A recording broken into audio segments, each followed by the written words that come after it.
Nice to see you all. Thank you all for coming to Artists Talk, Freedom of Speech and Expression, which is a town hall style event done in collaboration with the artist-run organization For Freedoms. I'm Anita Bateman. I'm the Andrew W. Mellon Curatorial Fellow in the Prints, Drawings, and Photographs Department at RISD Museum, and also the curator of the show Former Glory, which is part of the 50 State Initiative, which we'll talk about very soon. But founded in 2016 by artists Hank Willis Thomas and Eric Gottesman, For Freedoms is a platform for creative civic engagement, discourse, and direct action. Inspired by American artist Norman Rockwell's painting of Franklin D. Roosevelt's For Freedoms in 1941, the freedom of speech, the freedom of worship, the freedom from want, and freedom from fear, For Freedoms exhibitions, installations, and public programs use art to deepen public discussions on civic issues and core values, and to advocate for equality, dialogue, and civic participation. As a nexus between art, politics, commerce, and education, For Freedoms, aims to inject anti-partisan critical thinking that fine art requires into the political landscape through programming, exhibitions, and public artworks. In 2018, For Freedoms launched the 50 State Initiative, which is the largest creative collaboration in U.S. history. A light reception catered by Amos House, More Than a Meal Catering, will be provided after this talk. Amos House trains and employs individuals who were formerly homeless or unemployed. And today, Amos House is a leading social service agency in Rhode Island, managing the largest soup kitchen in the state, providing social services to over 15,000 people a year and housing nearly 160 men, women, and children a night. More than 500 adults have graduated from its training program, so please, just if you see those folks working outside, just say hello to them and thank them for all they've done tonight. A few days ago, Amin Hussein and Natasha Dillon of MTL Collective posed the question, what is the difference between activism and organizing, at a talk on decolonizing museums and institutional liberation? Amin answered that organizing is based in the community. Activism may not be. The term activism, which is perhaps harder to define, has now been co-opted to describe a set of relations. But what is the end goal of this work? Where do we go with this work? What does it mean to resist using the language of activism, but rather to broaden the scope of being an artist or citizen who engages in public life? I know Eric is eager to jump into describing For Freedoms in his own practice as a working photographer. We had a very open conversation about placemaking and authorship and what it means to interrogate the terms of social practice, to mobilize and localize social practice within a community. I hope we can discuss those concepts here tonight. Eric Gottesman, who is our moderator, is an artist who makes images and social interventions that address themes of nationalism, migration, conflict, and structural violence, colonialism, and intimate relations. Frequently engaging communities in critical self-expression, Gottesman's projects have been shown at health conferences, in government buildings, on indigenous reserves, and in public spaces, as well as at museums like MoMA PS1, MFA Boston, the Cornell Museum of Fine Arts, Houston, Houston Center of Photography, MoCA Cleveland, and the Addison Gallery of American Art. Sudden Flowers, his decade-long collaboration project in Addis Ababa, Ethiopia, resulted in a temporary street installation and a collective monograph. Gottesman is a creative capital artist, a Fulbright Fellow, an Artadia awardee, and a co-founder of For Freedoms, an initiative for art and civic engagement that won the 2017 Infinity Award. His translation of Ethiopian writer Balu Girma's banned novel Oromaye was published in Hayden's Ferry's Review. He's an assistant professor of art at SUNY Purchase College. I'm very excited to welcome him and our panelists, Becky Davis, Tasha Dougé, and Jordan Seaberry, to campus. But before we hear from them, Nadia Wolf and Day Agai, who are both RISD students, leaders, and members of the student organization, Black Artists and Designers, and members of the 2018 Brown RISD Spoken Word team, will present some of their original work. Nadia and Dea completed and represented both schools at College Union's Poetry Slam Invitational in Philadelphia this past spring. And Dea's co-curated the show Criteria of Beauty, which opens in the Gilman Gallery tonight, so head over there if you have time. Nadia's work is also in that show, so please check that out in the Gilman Gallery. So without further delay, Nadia and Dea.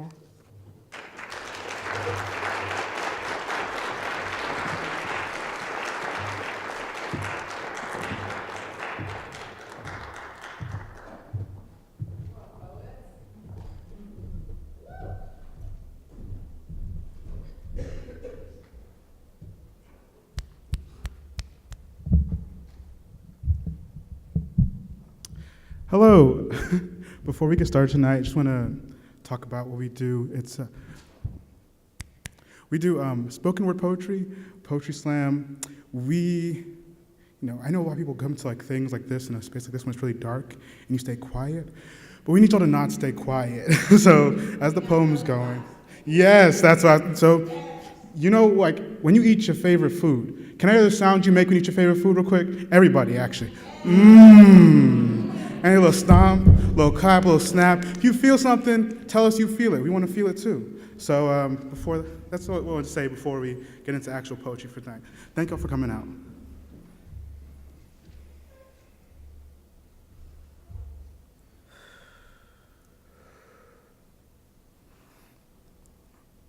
My mother's country began in a broken tongue, carved into floorboards of slave ships, hidden where colonizers couldn't find them. In Haiti, in St. Lucia, we magicked a language all our own, taught Creole how to dance behind white men's backs, leave them breathless, that be voodoo, took all that oxygen and forged a country, forged this tongue into a weapon against the white man. Every Caribbean island has Obeah women, magic powers of Beni, Imodi, to bless and curse. Bless the children that are to come. Curse for all those dead in the water. In St. Lucia, the Caribs were the bloodiest fighters, warriors and shamans flaying white men till they flowed crimson. In Haiti, sharp machete metal mistook blood for song, slicing out the West's first black nation. In a world that does not even recognize blackness as human, how bold it was to cut down a colonizer's chokehold and call that mercy a bitter merci. I am young, and not knowing what healing this body means as it learns my mother's language. When I speak English, the syllables sit into neat rows. Rise when they are called. Follow their curfew accordingly. In truth, I do not speak Creole. If I did, I imagine the words might act as machetes, cutting themselves down, toothful and bloody. My mama say, Creole be a blessing, coupe, a language that broke a white man's curse. My mama say colonizers should have known our sugarcane vernacular can make jaws fall off. I can eat thunder and drink the rain, kiss the moon and hug the sun, call the spirits and make them run. Ukatan them! You hear me? I am young and attempting to write about country, or the language of my mother's countries, or perhaps my own body, all bleeding, untidy, and disavowed. When patois slips out my lips, I can feel my St. Lucian Creole stretch back to remember its first accent, all these broken accents spearing white men to reclaim this island.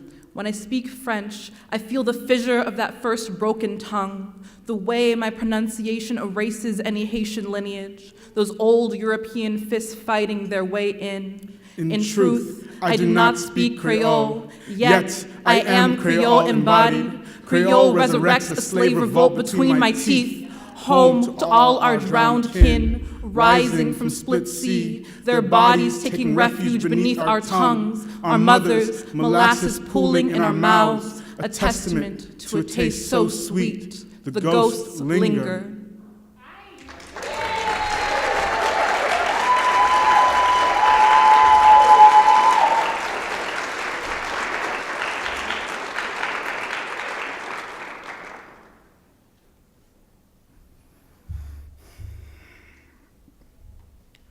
My grandmother keeps a good Christian home in the heart of the Caribbean. She does not question Jesus or the white man's hands that gave him to her. She let us know we are not buffalo soldiers. at least not anymore. We are Seventh-day Adventists, Presbyterians, Catholics, and Baptists. We are blood colonized so deep, we should say thank you. Thank you for unlikely lovers from across the sea, native Caribs welcoming West African slaves, all by way of white man's ships. My grandmother tucked 3 colonizers' tongues in her mouth, buried them deep beneath Creole, until dementia gnawed away at her hola, then her bonjour, then her hello. What happens when there are no words left to greet her with, when even her children's names sound foreign? Creole is the last tongue in her mouth, a language our ancestors stitched from all the tongues that survived, each sentenced a spell to bring us out of bondage, a sorcery birthed from slavery, withdrawing whips from backs. Creole taught me I have a lineage worth remembering, reminds me there are things I know about myself that cannot be translated into English, a history only this tongue can speak. I visit my grandmother. She opens her mouth, but dementia devours her words before she can put them together.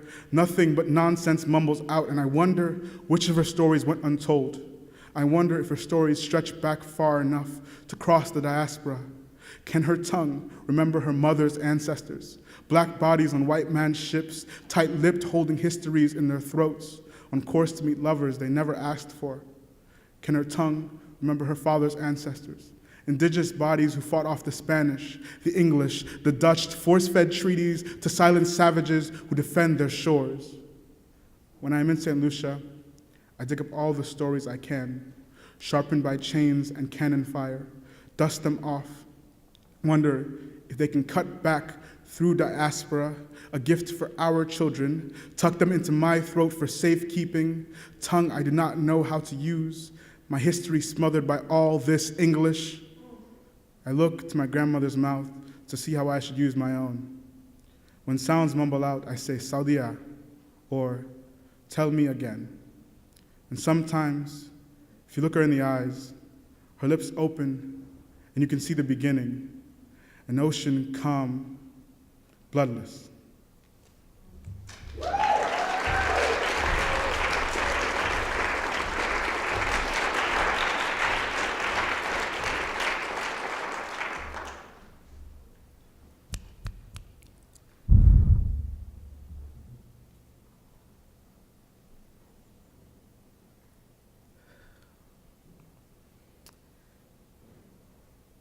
Anytime one of those black men, tall, dares to touch, I flinch. Call that recoil.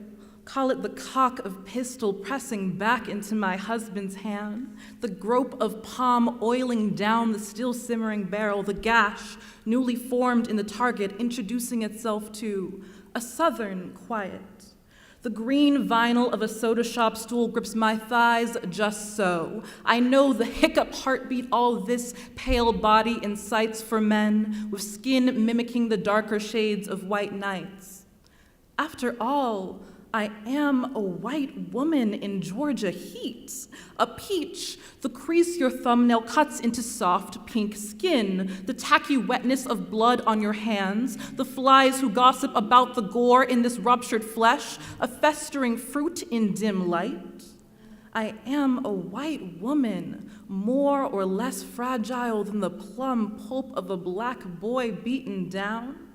Just look at that mess of 1958, how our men ran up to 703 when the news hit, of our daughters in some nigger kid's lap, kissing up on them. See, the children don't know. There's nothing wrong with kissing a pretty girl till that kiss be a stain to our daughters' cheeks. We white girls gussy up come dawn. Don't powder the plate just to have it coated in soot. Have some nigger's childish lips drink in the porcelain. See, vinegar cleanses blood from the cloth. I should know, but we don't need that stink on our Sunday gowns. Leave the darkie's blood for when we beck and call for a husband to tear down any boy, all skin dark and scraped just for licking, the red scar traced round his body, a target, a frame, for how things are in Monroe. See, too much depends on a certain decorum, a civilized separation of the races. There is no fanfare for funerals that keep on this quietly. The overseer is tasteful, I should know. During the wake, I am the lack of cloying and dogwood's perfume, the handkerchief that did not drop, the footprints and mud that did not stain blanched cotton, the breeze which carries all this black unbeing. In pursuit of black boys drowning as if born into a world that did not teach them what it is to float. I am the overseer. Yes,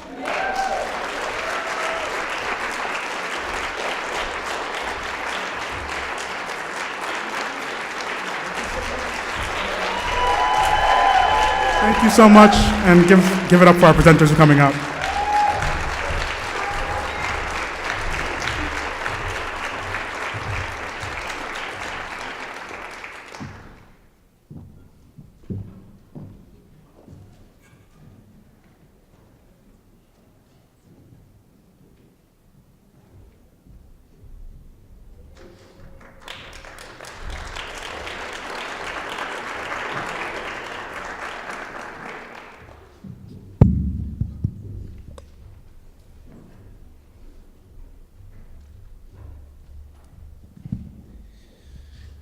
Thank you.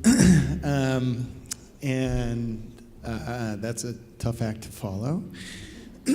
My name is Eric Gottesman. I am from Four Freedoms. We are, as Anita described, and let me first just say thank you to Anita and to Deb and to the RISD Museum for having this event, and I'm so excited to get into conversation with these artists that are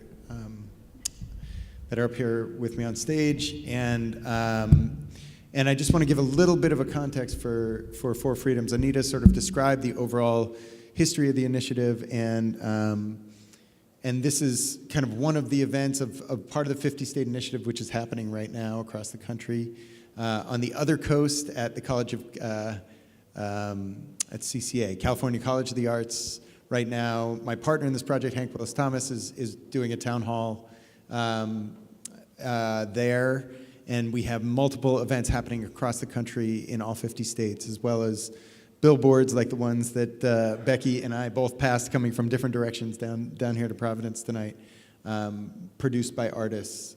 So this 50-state initiative really evolved out of a set of conversations about how Four Freedoms would work in the lead up to the midterm elections.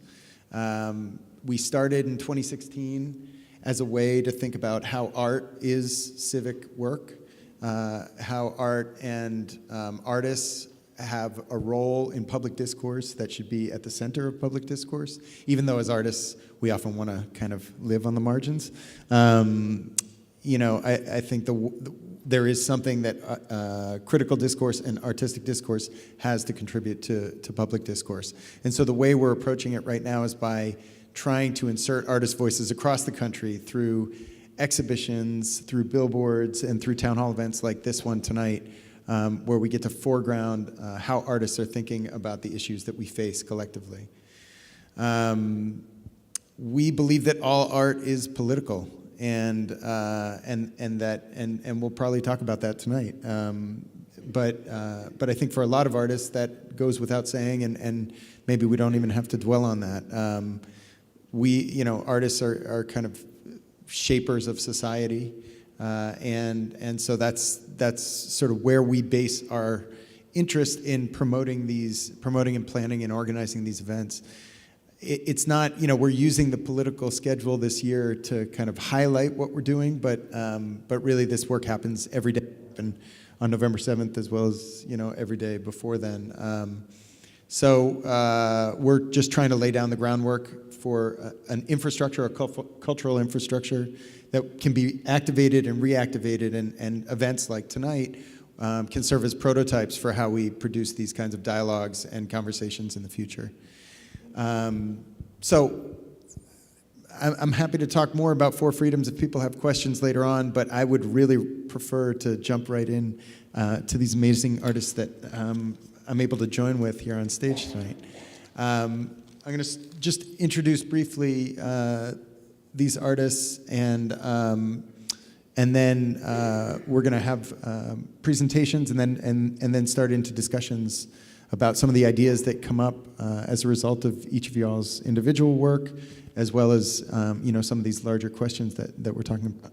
And we're going to start with Becky. Becky Davis is an interdisciplinary artist, born in Georgia, and was the 2018 recipient of the Rhode Island State Council on the Arts Fellowship in New Genres, and the St. Botolph Club Foundation Emerging Artist Award in Boston. Right? Currently, Becky is the 2018 RISD Museum Artist Fellow. Tasha Dougé. Oh yeah, you got to turn the mic. Sorry, Tasha Dougé turned to art as a means of expression after hearing the same tired old narratives about women, and particularly women of color. And the central focal point of her work is women's empowerment, and she also works to cultivate ideas that will impact change within the Black community, as well as within society as a whole.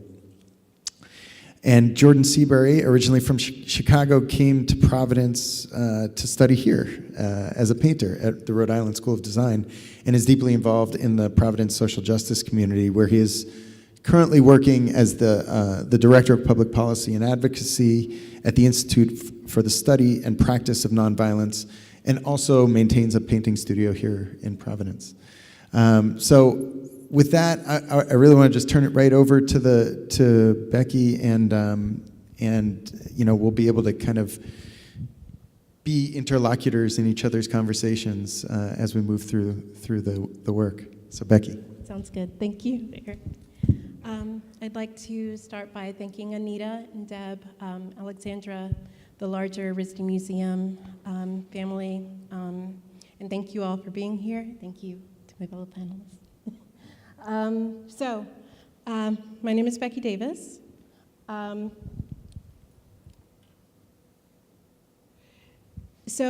work that I'm going to present tonight is the work that I'm currently engaged in, and it's called In the Shadow of Dixie. It's a multifaceted sort of project that starts with a series of 8 performances at 8 different sites across Georgia. So in each of these 8 cities, I held space on their Confederate monuments. They were all cities that I lived in at some point in my life. So I had a personal connection with the city and the space. The first place was where I spent time as an undergrad student at University of Georgia in Athens.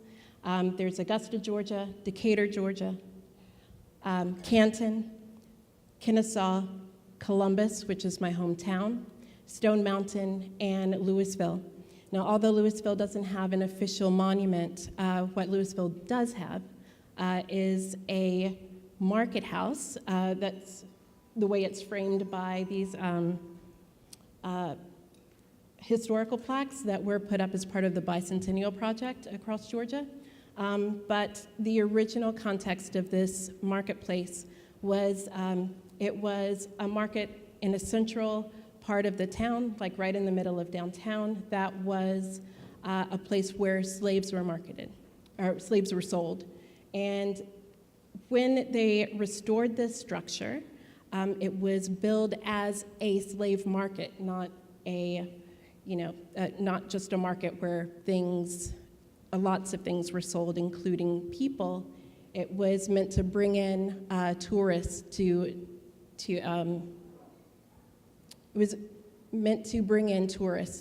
the town so they could see this historical monument. This is Stone Mountain. If you're not familiar with Stone Mountain, it's the largest piece of granite in the country. It is home to basically the Confederate Mount Rushmore. It has these generals that were carved into it. There's Robert E. Lee, Stonewall Jackson, and Jefferson Davis. And it was indeed carved by the same artist that did Mount Rushmore. So these performances involved me holding space on the monuments. They're all protected by state law. So I sat and wrote postcards, 2 postcards to each politician with local, state, or federal jurisdiction over that space in an attempt to change the law. So I don't say, hey, please take this monument down. I say, think about what this means in this space. What's your opinion of it? Please share that with me. So it's a call to action. I believe that it's important to have, to empower other people to be more, to empower them through information. So if people know what their politicians believe or think about these monuments, then they can be held accountable for that in the midterm elections. So this also has a web component, including an Instagram account, a blog, and a Twitter account. So after coming home, I scanned all of those postcards, and there are literally hundreds. I don't have a full number because I'm still in the process of scanning them, and sent them in batches, city by city. So as I send the batches of postcards, I also send out press releases to the local press saying, your politicians have received this in the mail, please follow up. Then once I came back to Rhode Island and started that project of mailing the postcards, I performed a series of counter-monument performances here in the RISD Museum in 3 locations: the Grand Gallery, the Pendleton House, and the show Repair and Design Futures. So this series of performances was meant to serve as a counterpoint to the Confederate monuments. In the performance, I embroider a series of handmade cotton napkins with the origin story of the Confederate monuments. These are some more images. Then that leads to the final process, or the final project, which is a series of installations. There are 3 up right now, one at the University of Rhode Island, one at Harrah Gallery in Wakefield, and another one at St. Botolph Club. And they include documentation of the Georgia performances, as well as Instagram photos, different sort of mementos from my travels that I picked up. And they all frame the performances slightly different. One frames everything sort of in the context of protest. Another in the idea of intimate home spaces, so it's centered around a sideboard. And the way all these monuments were organized and funded by women's groups. So it's they're centered around, the installation is centered around this idea of like interior space and entertaining in the home. And then this last one through the lens of writing. So it's centered around a secretary desk. And that's my project. Thank you.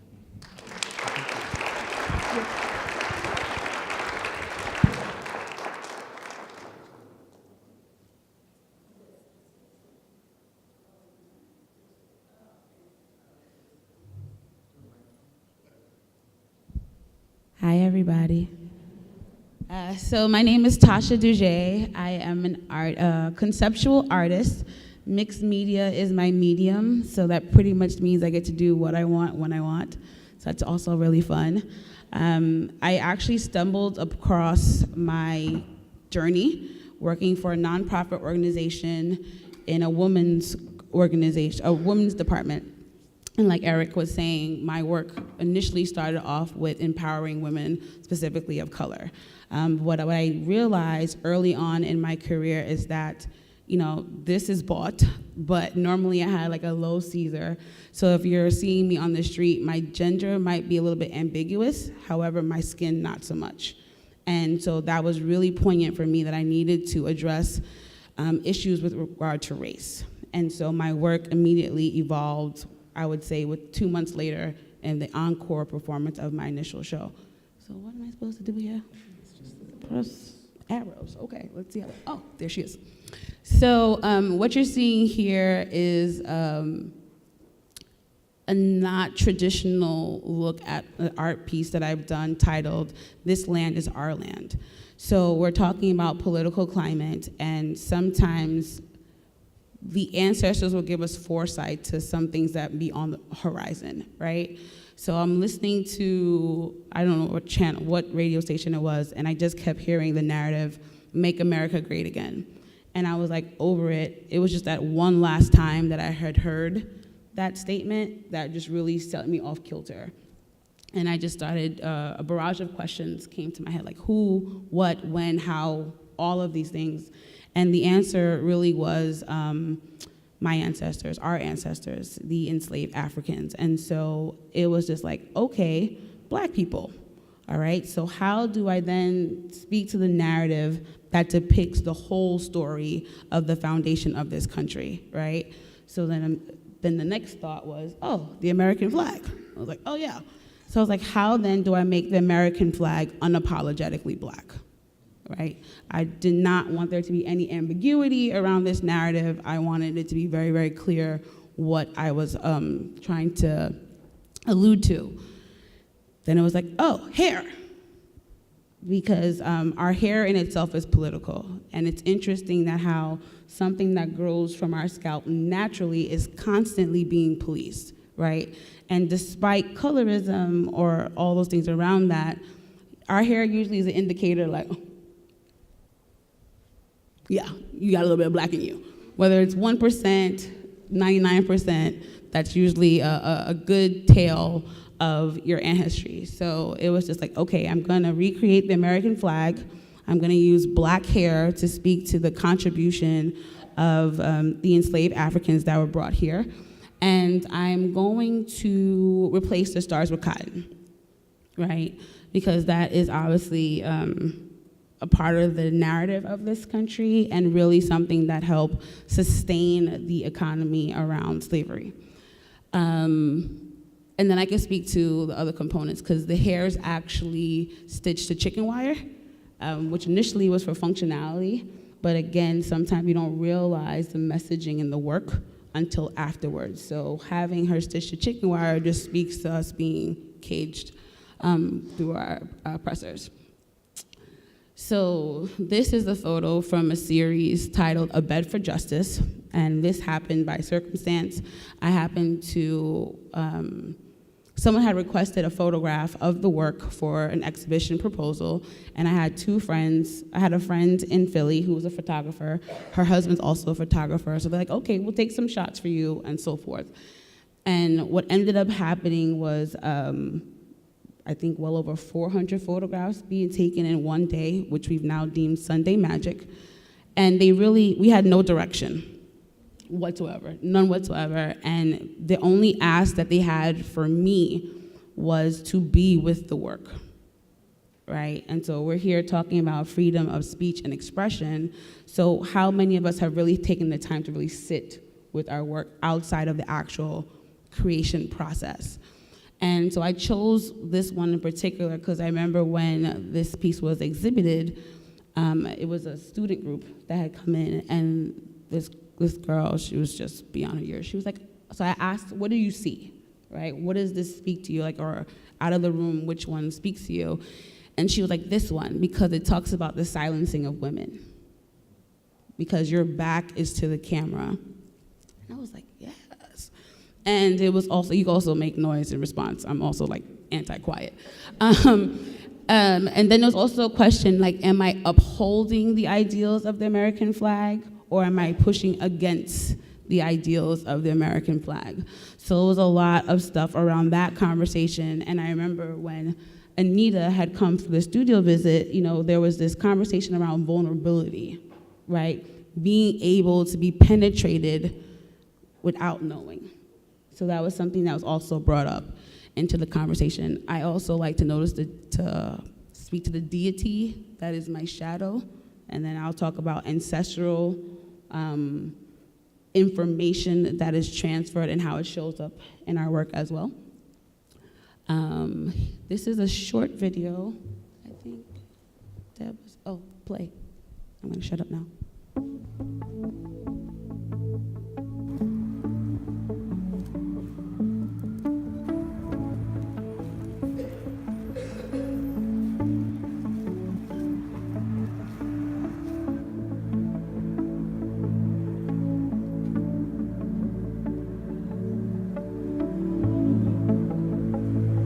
I'm gonna replace the stars with cotton. I just was like, we're just not getting the acknowledgement that my ancestors deserve.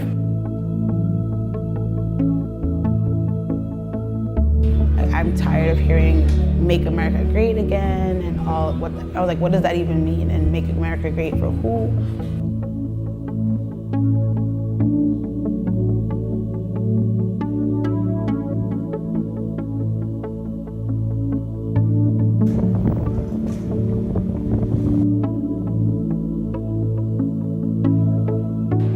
Cannot get past anything if things are still being pushed underneath the rug.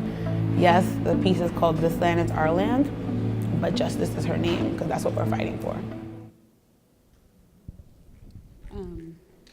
Yes, thank you.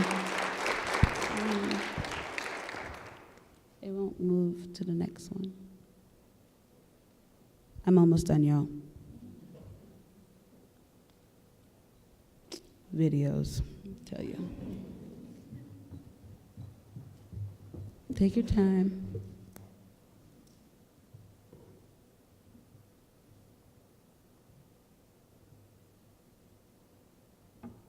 Yeah. So this is just some imagery that I wanted to share as far as social media, which is a component, I would say, in everyone's lives. And what does that mean as far as how we get our messages across, right? So at this point, I was in DC for the opening of the African American Smithsonian. I was just like, if this work speaks to our ancestors, she definitely has to be here, regardless. So I wanted to just illustrate how people responded to the work. Because sometimes you have an idea for the work, but then the work evolves and moves well beyond what you've ever anticipated for the actual work, and how people receive what you're saying and how they feel that they may be expressed in the work. So I wanted to share that as well. And lastly, this photo here was taken in Independence Hall. So I don't know if y'all are familiar with that space in Philadelphia, the Liberty Bell is somewhere in proximity to this wall. So there's a structure that is supposed to represent where George Washington lived, right? And these names that you see here are of the enslaved Africans that he owned, right? So I was like, oh no. Immediately it was just like, oh, we have to stop and take a photograph here. And so like I said, justice is made with the chicken wire and the braided hair and the cotton, so she's not sturdy at all. So I was like, we got this. I'm gonna get on my hands and knees, you prop her right on top of me.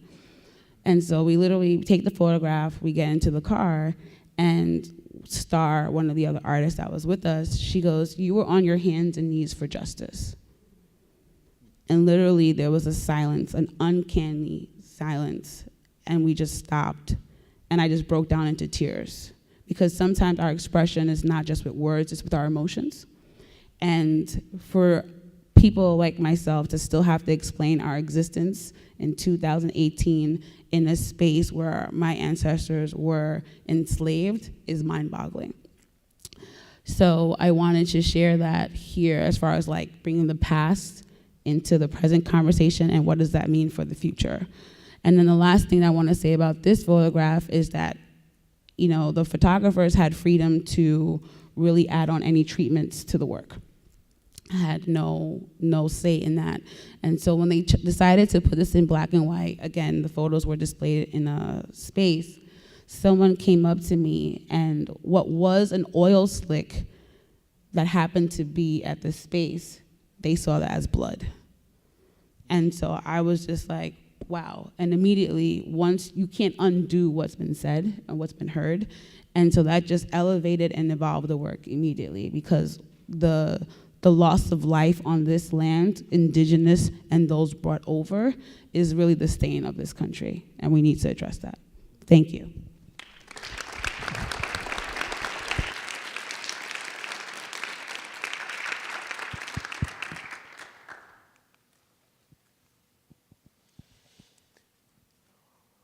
Are the poets still here? Yeah, I wanted to start, I wish they were here, to just give another round of applause for the poets.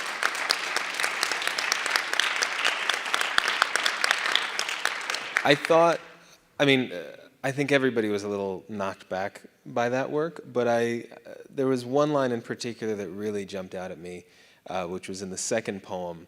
That there are things I know about myself which can't be translated into English.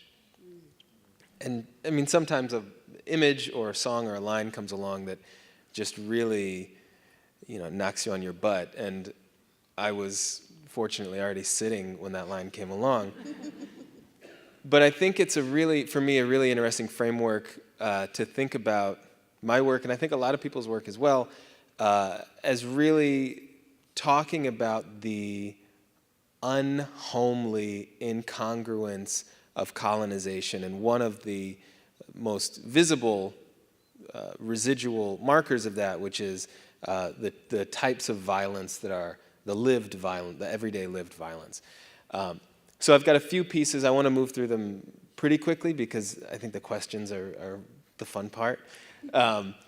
I've got a few pieces up here, firstly from a project called the Violences Project, which is a suite of paintings that I made in my time here in Providence in collaboration with the Nonviolence Institute. The organization has a victim services team that outreaches to the family of every homicide victim anywhere in the state within 24 hours.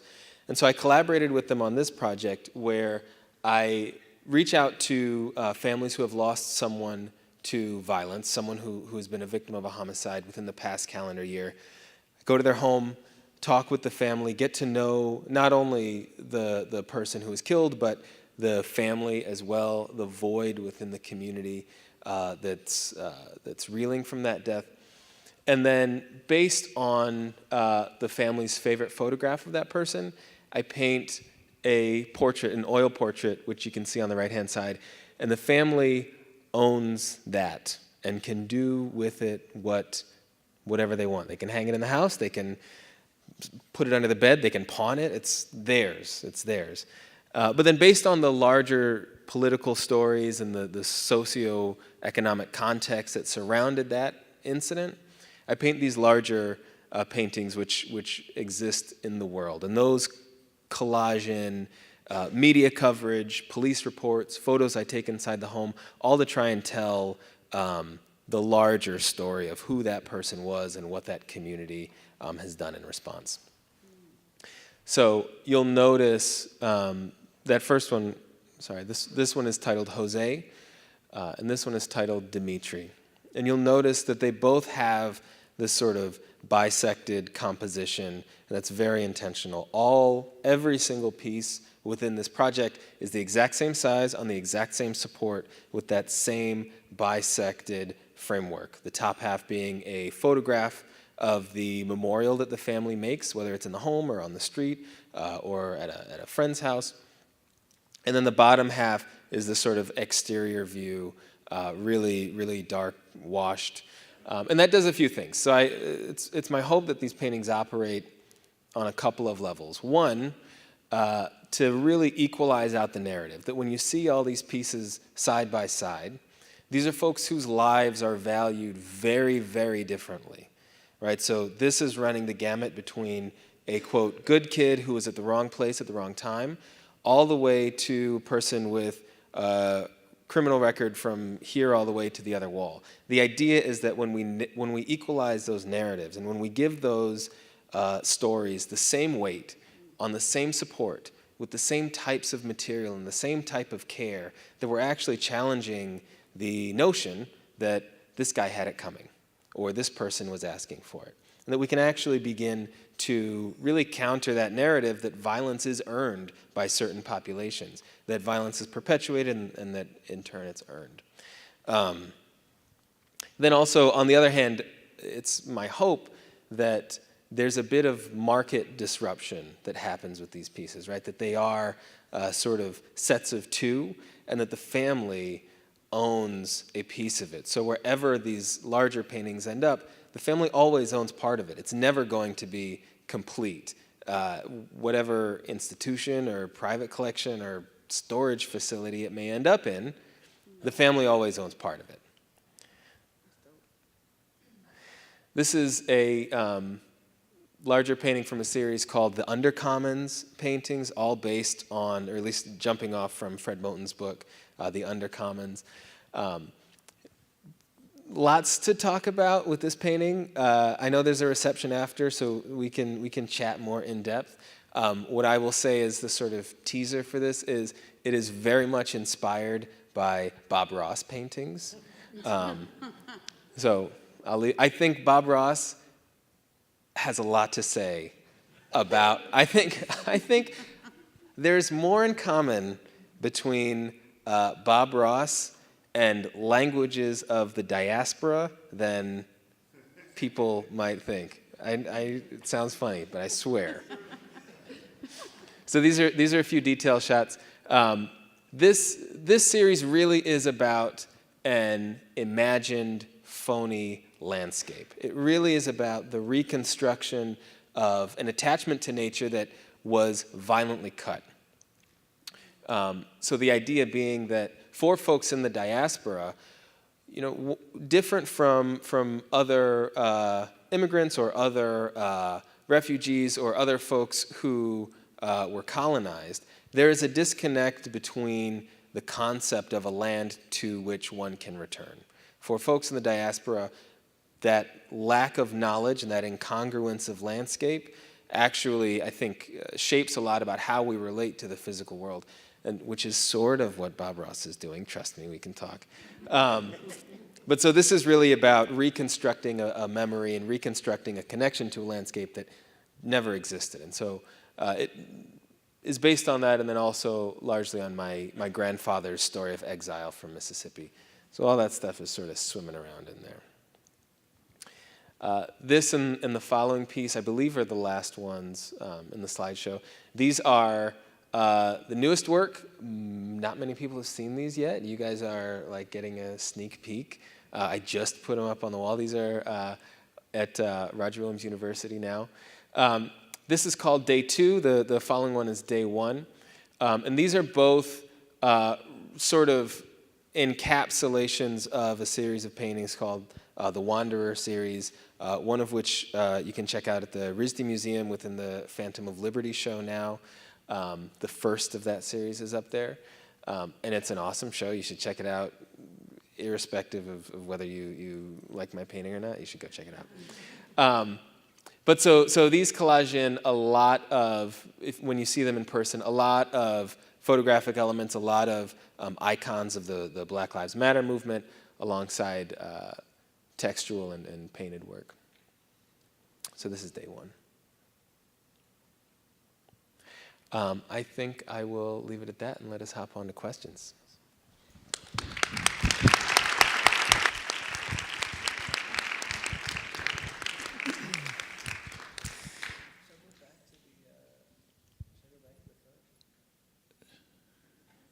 Sure, but maybe we may, jump around as we're talking about stuff too. Thank you. I mean, there's so much to talk about in here in so little time. But Jordan, I want to just start kind of where we ended there, which, with this project, the Violences project.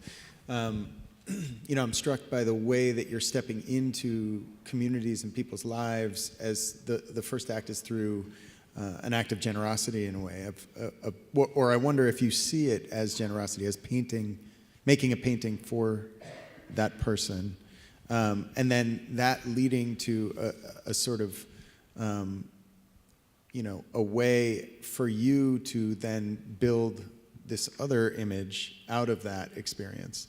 And so I wonder what that, I mean, do you see that as a sort of gesture to, how do you see that gesture of making that painting for the person before you then sort of inform yourself about what kind of painting you're going to make in response?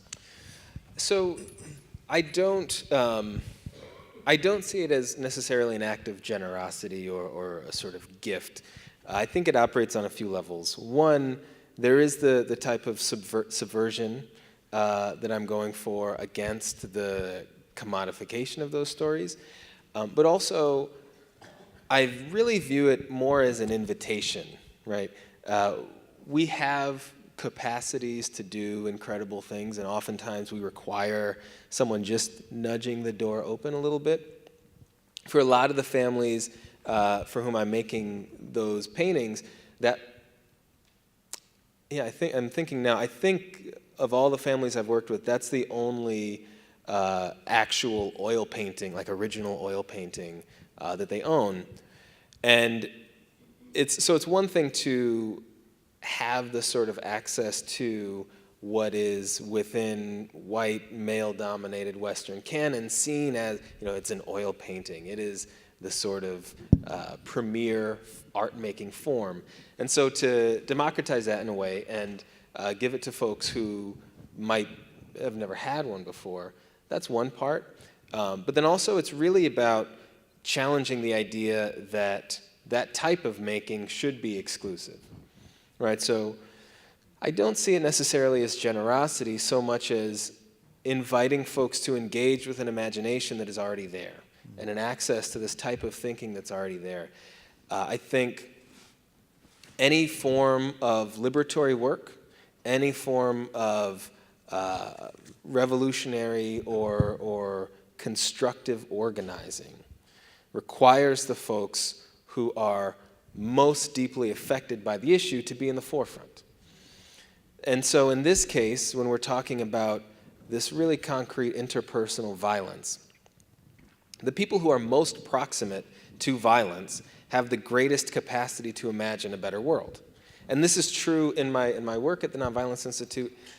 The folks who are most immediately under the stress of victimization or re-victimization are the folks who consistently are imagining a better, safer, nonviolent world, either for themselves or their families or their communities. The folks who stand in the way of that are the folks who stand to gain from the status quo, the folks who are in some way profiting off of the violence that exists.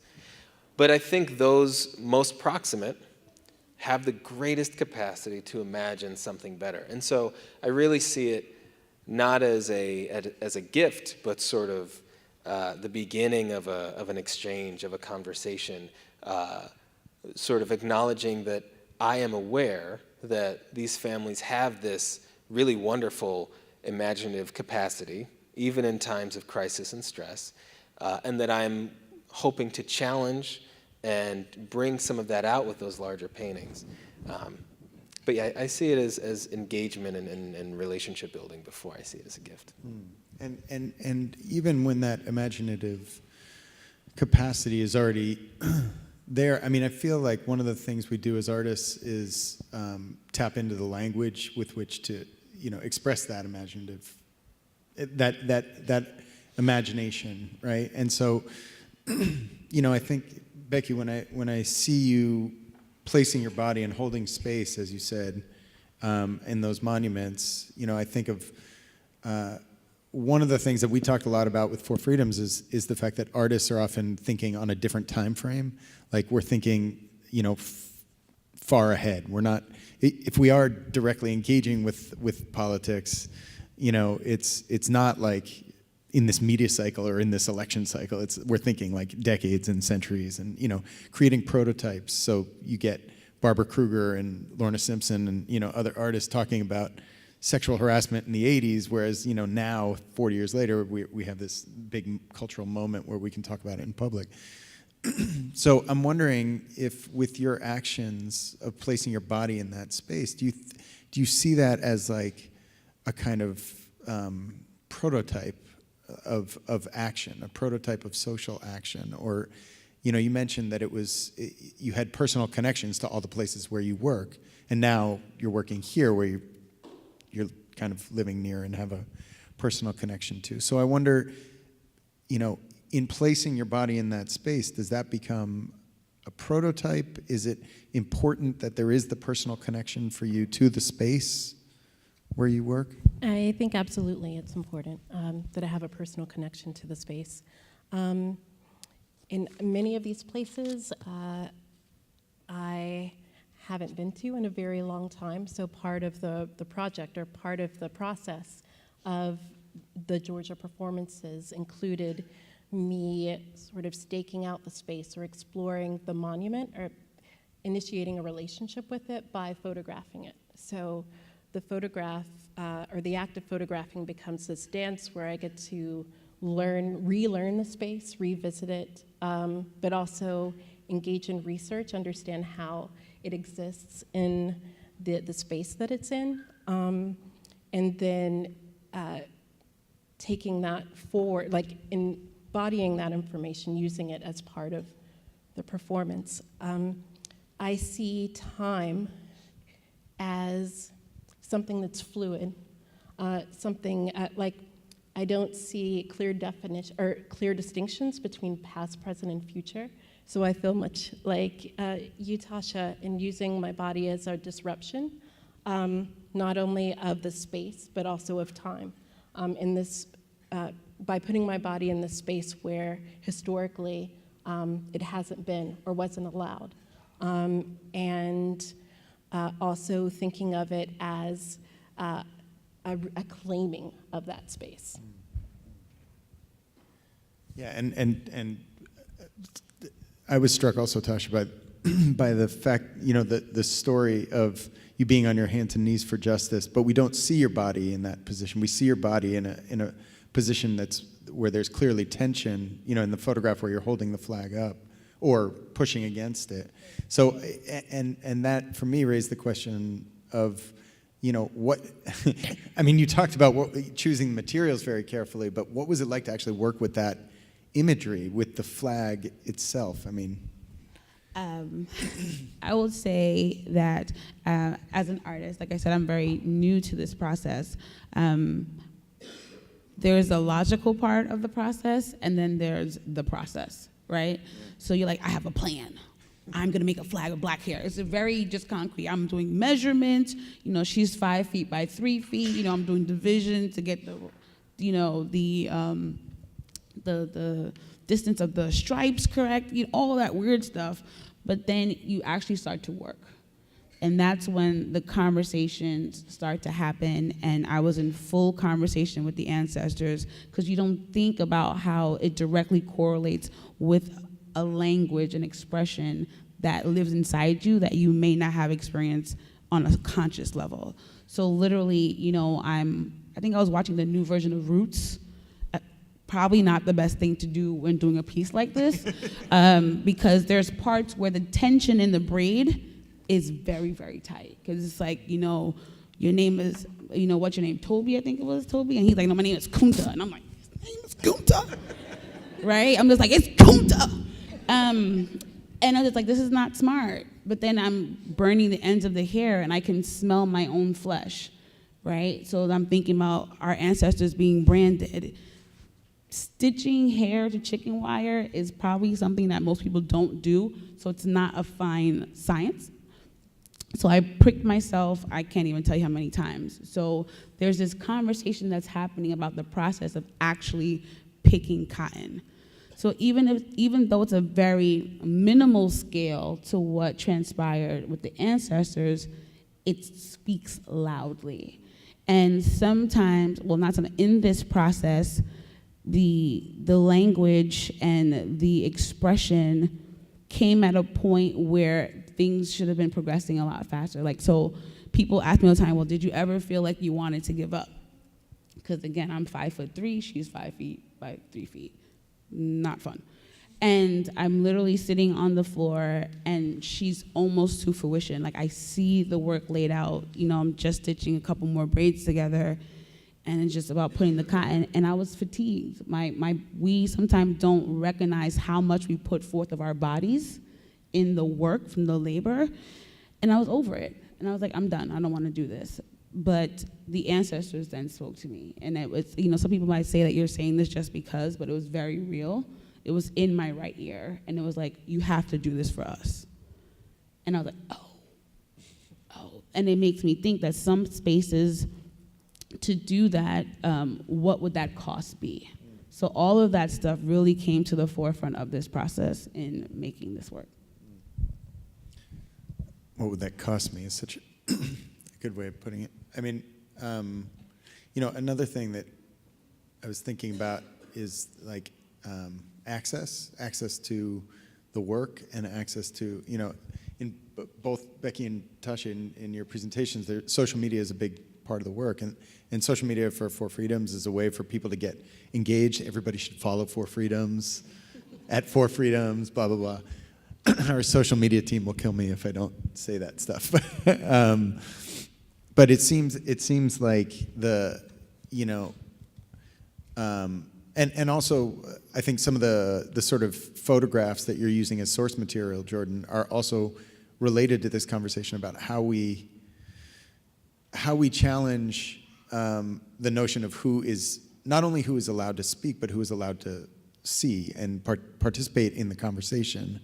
And there seems to be this kind of double-edged sword when pushing work outside of the safety of walls intended for contemplation, like in museums or galleries, and out into social media where, there's all this possibility of increased access, but there's also crazy people out there, and I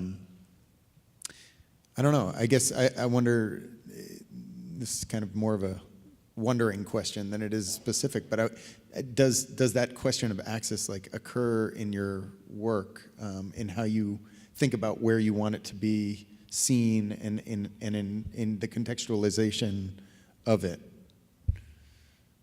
I don't know, Becky, do you want to talk about that? Sorry, sure, is that that's a rambling okay. question? No, I think that access is essential. I want part of my work, I feel like there's a part of my work that exists outside of the realm of art, and there's another aspect of it that lives inside that realm. And I guess the way that I reconcile the two is through social media.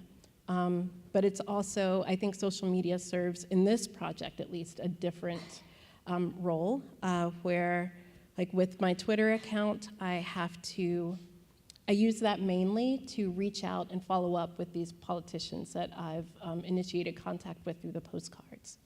So I find that it's very easy for me to get distracted because there's so much going on. And keeping in touch with these and following these politicians, I automatically want to get engaged into the conversation where that they're existing, because right now they're largely ignoring me. So I have to stay engaged enough at a point to where I can say, okay, well, if they make a post, then I try to find a way to use that post to initiate contact with them again. So you say this, so what do you think about this, in that sort of way? And because of that, I found myself feeling like I need to, wanting to take a break and feeling like it's too much.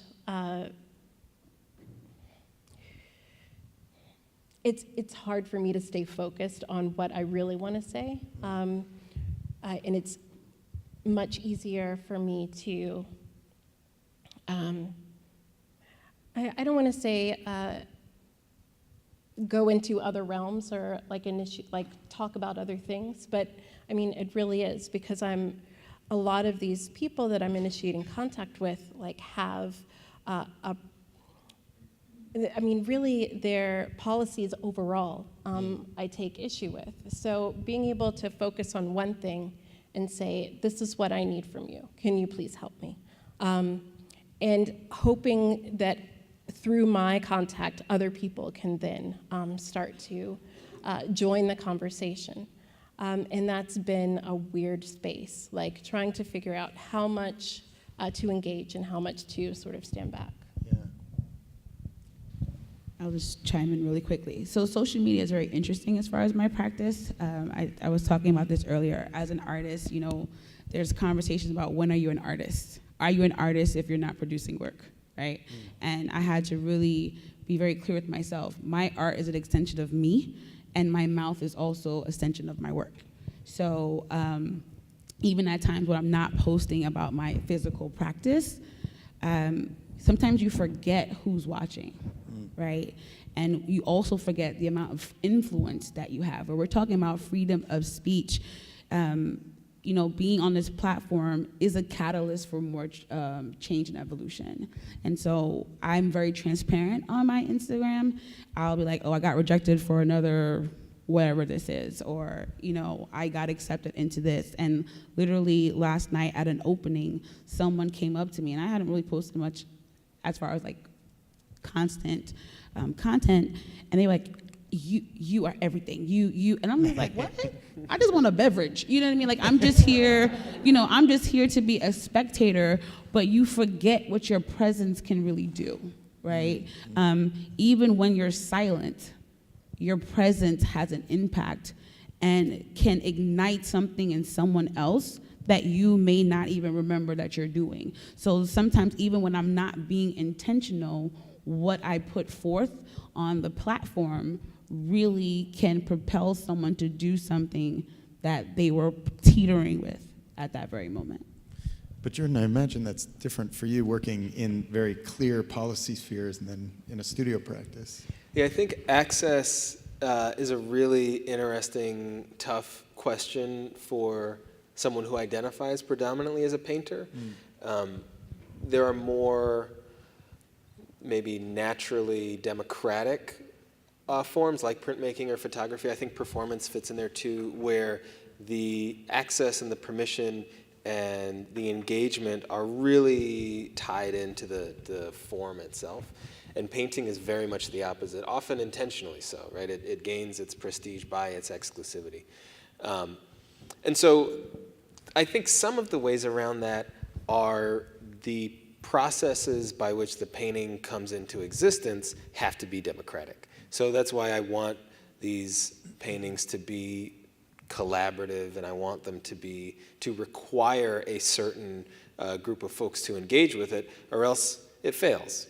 And so, for example, we hosted an exhibition of a group of the paintings specifically for the families who were involved in the process, knowing that we had to be really careful and really thoughtful because Providence, you know, we have relatively low homicide rates for a city our size, but because of our sort of tight-knit communities, within the same year, and all the paintings, all the homicides from that painting series are from the same year, there are familial disputes, there are friends, there are folks who have generational rivalries, and so just by creating a series of paintings with that specific audience, you've automatically put yourself in the position of mediator in a lot of ways. You've automatically invited conversations that have to intervene in the violence that you're talking about. So that there's no, I think, easy or concrete answer for a painter, but I think the same is true working in policy.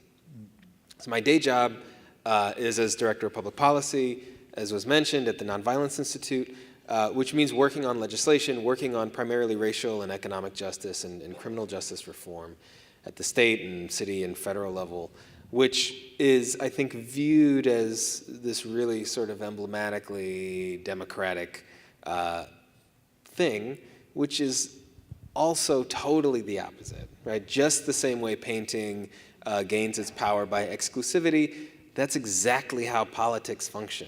That is exactly why voter suppression and the rolling back of the Voting Rights Act and the fundamental access to the political process is under attack, because it gains its power that way. It's a mirror image. And so if you intervene in one, you got to intervene in the other. Tricky answer. I'll have to wait till dinner to ask you about the Bob Ross thing, but I want to open it up to questions from the audience. And I think there's 2 microphones. There's one here and one back here. Don't be scared.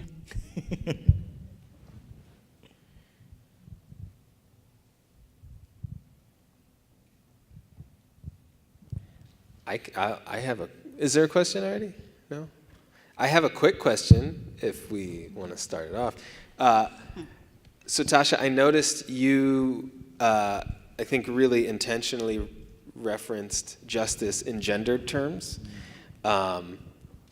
Simple question. Can you talk about that? Can you, within like the context of like automobiles being women and battleships being women, and nations. And nations, yeah. Can you talk about that?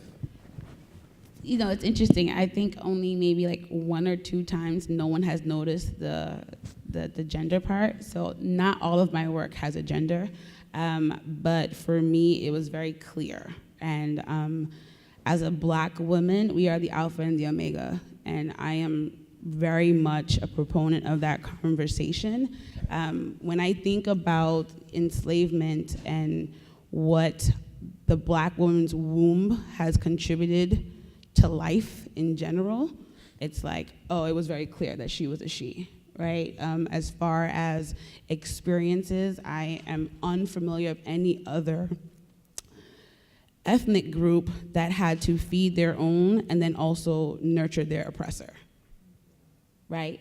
And you're doing something right when Facebook deletes one of your messages, right? And I was like, ooh, this is good.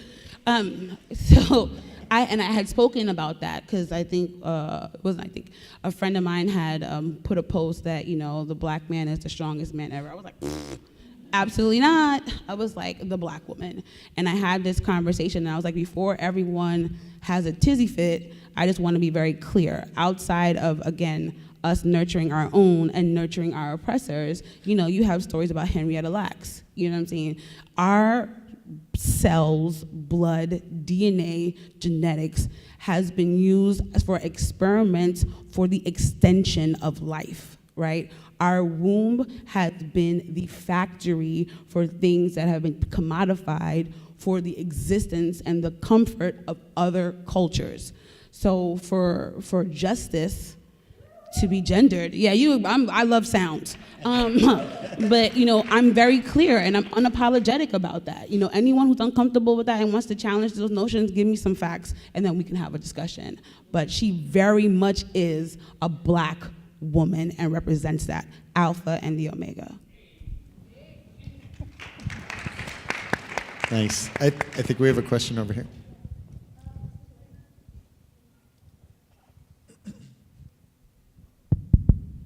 Hi. So I'm a RISD student, sophomore, doing industrial design and sculpture. So I have 2 questions. The first one is for everyone. And I think I'm interested in, because right now I heard a lot of complaints about contemporary art where the public say they don't understand what the artist is trying to say. And I just wonder how you approach that question. Do you think about it, and how do you balance to make your work more approachable? Because I think this is a problem that all young artists have. And the second question is more towards Tasha about your work. I'm really interested in people's response over the performance and what people on the street will say towards the piece. Yeah, thank you. Thank you. So I'll make this really quick. As far as reaction to the work, I've had a myriad of reactions. So again, using the American flag is very controversial, right? So some people think the work is sacrilegious, right? And especially around the conversation about taking a knee and whatever the case may be, the work has really even forced me to further delve into my relationship with the flag. So I looked up the Pledge of Allegiance, because we're talking about the Star-Spangled Banner and all this other stuff. But I did research, and the Pledge of Allegiance came to fruition because they wanted to commemorate Christopher Columbus coming here 400 years later, right? What? I was like, absolutely not. So exactly, a lot of us don't even know why we do the things that we do, and we just do it. And so there has been a visceral response to that. I literally had white people come into the room, see the work, and just walk away. And I'm like, come, talk to me. And they're like, no. But that ties into your first question, as far as like approach and what is the meaning of the work? You should define the meaning of your own work. For me, I give 0 Fs. That's just it. My work is not to make anybody comfortable. The goal is to make you uncomfortable. You know what I mean? Art, as like you said before, Eric, is a means to catapult and open up conversations, right? And so if you're intentional and you're authentic to what has driven you to even create art, that's really all that should matter. And your art will find its place where it belongs. So if my work doesn't fit into your space, that's cool. And if it does fit in your space, I want to have a conversation as to why it's here. So I hope that's helpful. I'll answer your first question really quickly. Lots of contemporary art sucks. And that is true. It has always been true. In the 1800s, lots of contemporary art then sucked. Like, there's all kinds of crappy art that makes everyone think all art sucks or is, incomprehensible. It's always been true, always going to be true. Can't let that stop you or discourage you. I think one workaround that I really have embraced in my practice is making a necessary audience. So making work that is specifically talking to a very particular group of people, and that can be defined as, it could be defined as a nation or a community or a neighborhood. In some of my work, that's defined as a family or a mother. But that immediately means that group of people who see themselves in the work recognize that this is a message to and about me, and so I have an impetus to figure out and to parse it out, right? When you have this immediate disconnect where you don't see yourself in it, you don't see any type of message to you, it's a lot easier to write it off and throw it in the bin with other crappy art. But when you make an audience connection that's necessary and required, and that they can even if they can't understand immediately the context and some of the symbology or whatever, when they see that initial message, they know that there's something for them in it. And like I said, folks under the most extreme and intersected types of oppression are the folks with the greatest imaginations. It just requires a hook. It requires an opening of the door. Becky, did you want to respond? Or there's another question. I'll just add one thing to your answer, Jordan.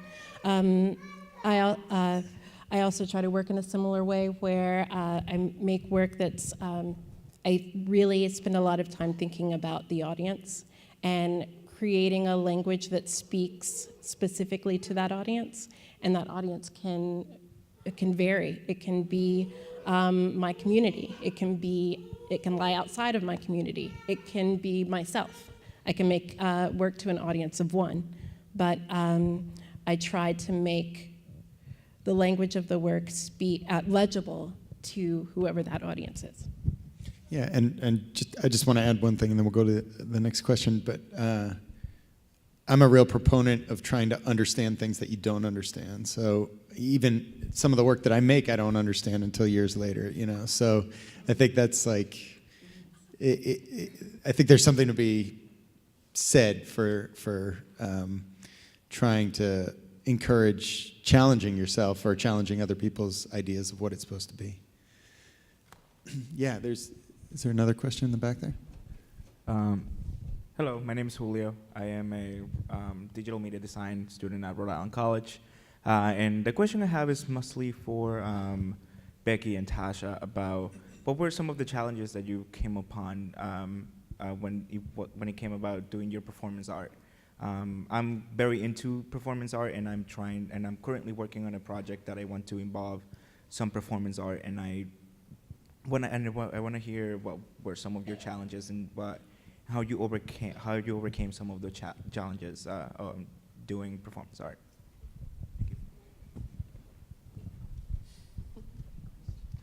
Turn that art on. Challenges, you're no longer in a safe space, right? Once you leave your home, you are vulnerable to whatever anyone wants to do to your work, right? I've had several instances where people have damaged my work, or the work has come back damaged.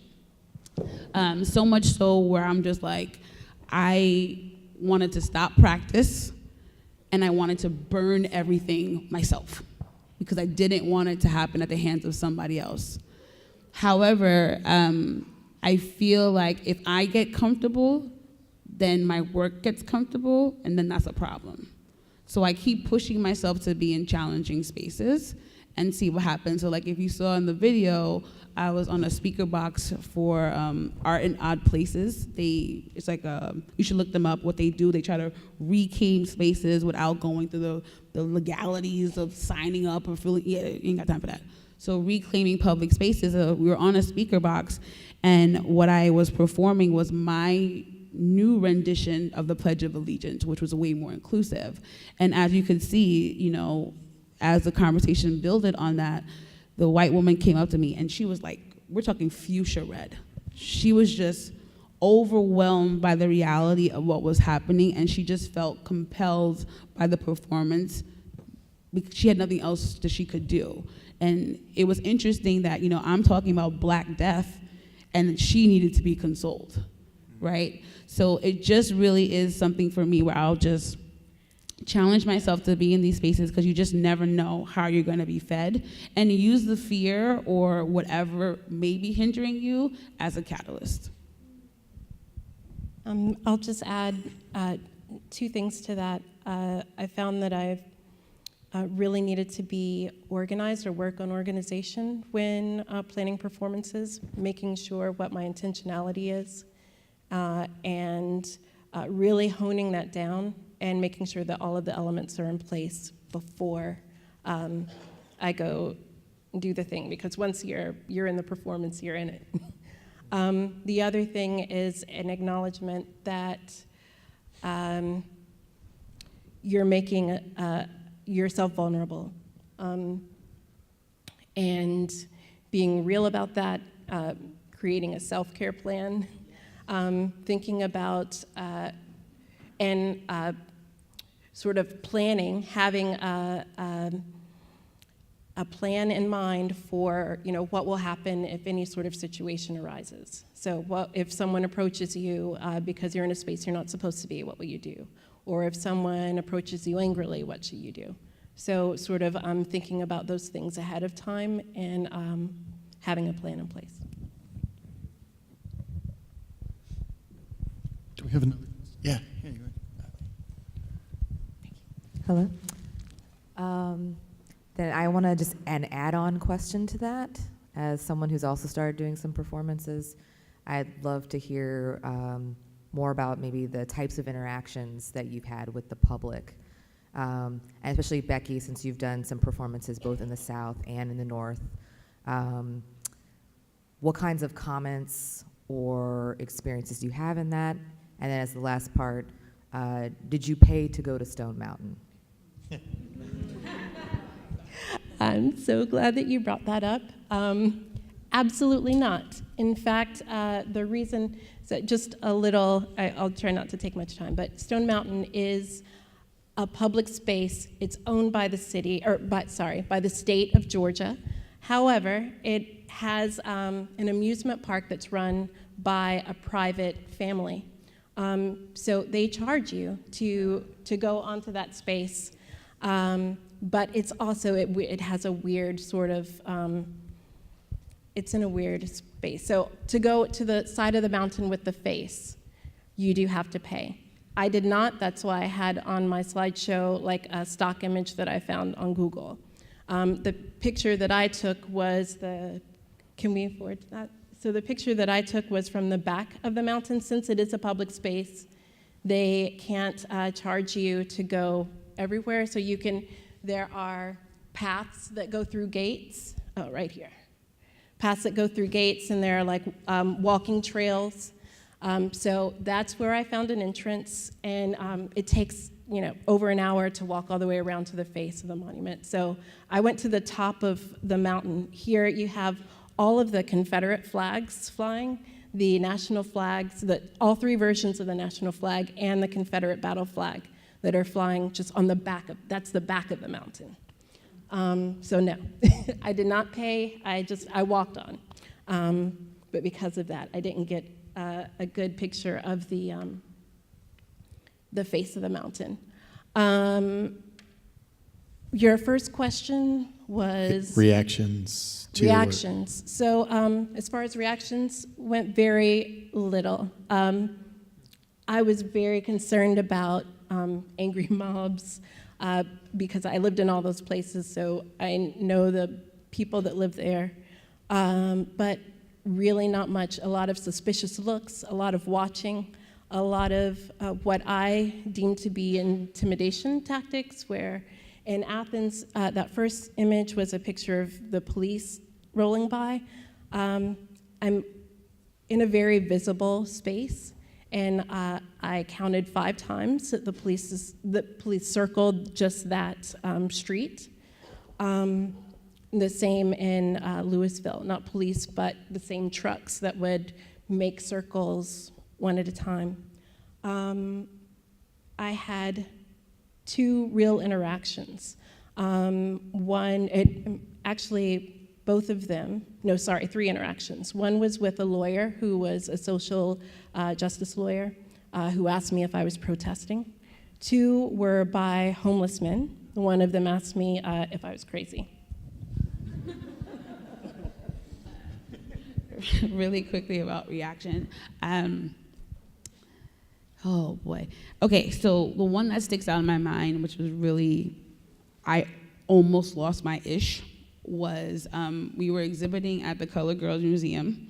And so this is a non-traditional space in Philadelphia, right? And so Justice was draped over a church pew, right? But she wasn't bolted down or any of those things. And that was intentional, because again, she represents the essence of Black bodies. So in this particular space, I did not want her to be fixated to anything, right? So, doing the opening thing, people talking, people asking questions, whatever. And it's interesting how you build a relationship with some of your work, that even though I wasn't looking, I knew that there was about to be an assault, right? And literally this woman, she was white, palmed the work, like full on. I was like, oh my God, I just been assaulted. Like, this is it. So I'm in the middle of a conversation, and immediately I'm like, what? Lost for words. And I'm just like, did you just touch the artwork? Like, are we in the same place? Because even though some of my work does require some engagement, this was clearly not one of those times, right? And if we were in the Met, the MoMA, RISD, that would not even be up for discussion. So what about this piece do you feel entitled to, right? So that was just a replica of what you do to real Black bodies. And I was like, so her reaction to that was, you should have bolted her down. Ma'am, seriously? And the fervor, everything else that was stirring up, and it's like she was disrupting the space in a way that was not safe for her. Her friend realized very quickly that it was time for her to vacate, right? Because if it was another person's work, that would not be what you do. So again, your entitlement, your privilege was wreaking havoc in that space, and the ancestors were about to show up, right? So that was one of the reactions that I had, but her friend knew better, and she walked out. Can I just say really quickly, if folks were not planning to go to the reception and like hang out and ask questions, those 2 really interesting and fascinating stories were only said because someone asked. So like, come and hang out and ask questions, and you'll hear more cool stuff like that. Definitely. I think. Oh. Do we have time for one more question? Yes. So where are we? Right here. All right. So I'm Lisa Hoffman, and I want to say thank you to RISD for organizing a panel that is majority artists of color. It is really refreshing to be in a space to have that conversation, so thank you for doing that. Eric, this question is for you. You're traveling the United States, and when I look at the description, it says both historically and today, visual artists have created work that addresses conditions of power, contributing to conversations, modes, et cetera, right? So you're going around the United States, you're talking, we're discussing how artists are preparing for the midterm election. I'm sure that you're in some states where there's not going to be a majority artist of color panel, that maybe you're in Nebraska. Let's just say you're in Nebraska. That was 2 weeks ago. Right, so you're in Nebraska, and maybe there's an artist or two that have a lot to say, that are deemed the provocateurs of certain conversations, and they're trying to bring certain things to light, but they're using language that would be deeply offensive and hurtful to certain people. So let's just say you're working with an artist, a white artist that may be using the N-word in his work with intention to spark conversation. How do you mediate that conversation? And also, what comes out of that when we talk about freedom of speech and expression? What does that mean? What's a long view of that? How do you respond to that? Yeah, there's a lot to talk about in there. First off, I mean, I think what's been interesting in where I've been going, when I was in Nebraska, for instance, I was in Lincoln, Nebraska, you know, and the town hall meeting we did that day was the day of the Kavanaugh hearing. And so, you know, I'm in the airport. I mean, forget about artists for a second, but like I'm in the airport in line, and somebody in front of me is just like so enraged about, you know, what's happening in a completely different way than I was enraged about what was happening, and speaking, you know, very freely and openly, as though there would be no possibility that there was somebody behind them that you know, that felt differently. So my question in that moment is like, what is going on there? That like, here's somebody who, you know, felt very strongly. I felt very strongly. There's no way for us to like communicate about that. I mean, I just put my headphones on. I wasn't gonna engage with that. So, but that's like my weaker nature, I think, in that moment. What I would like to do is just call that person out and be able to have a conversation. My problem with how the conversation, how it's set up now is that I don't feel like I can engage with that kind of difference in a public way outside of certain contexts. And this is where I think the art context, you know, the fact that we're meeting in a museum, you know, or in a theater connected to a museum, connected to an art school, there's a certain kind of conversation that can happen here. There's a certain kind of conversation that can happen at the museum in Lincoln, Nebraska that might not happen, you know, away from the art museum in Lincoln, Nebraska. But how do we bring that ability to challenge? Because by the way, I'm not against provocation and difficult conversations. I do think speech can be violent in and of itself, and that's a conversation to be had. But for me personally, I think it's important that we find ways to challenge ourselves. And when I teach, it's important that my students find ways to challenge themselves and to, you know, ask really hard questions and to, you know, disagree with each other and figure out why they disagree with each other. But what I feel like art has to lend to public conversation about, you know, I don't think degrading language is productive. And I think that oftentimes when art is not bad, and there is, I agree with Jordan, you know, I think it elevates how we think about our language, our materials. I mean, most of the conversation tonight has been about material and, you know, and isn't that interesting? Like that we haven't really, I think I mentioned the word politics at the beginning, but we're not really talking about politics. We're talking about how we engage with these materials in which they're deeply embedded are histories that we have to unpack and decolonize and, you know, do all that hard work to. But as artists, we're doing the work through this kind of other process. So that's a long-winded way of saying I would like to be able to talk this freely that I feel comfortable with in that airport line with that guy in Nebraska, as I do in a kind of conversation where I know there's going to be reflection and contemplation in an art context. But that's also giving way too much credibility to the art context. There are like very offensive, one of the things that I was really interested in coming here to RISD was, and I know we got to wrap up, but was the Room of Silence video that came out last year or 2 years ago now, which, I feel like is still an incredibly important conversation to be had about how we talk about race in an art context, in an art education context, that is not talked about. Either not talked about or talked about in really messed up ways, and so, I'll be interested in the reception to see if that conversation is still going on here. And it happens where I teach at a public university in New York, but it happens in a different way, and it happens in Nebraska, at University of Nebraska, in a very different way. Certainly, the room was pretty much 90% visibly white, if not 100%. But then there's the question of what is white. So I'll move into a different conversation about that. But I think we have to end it there.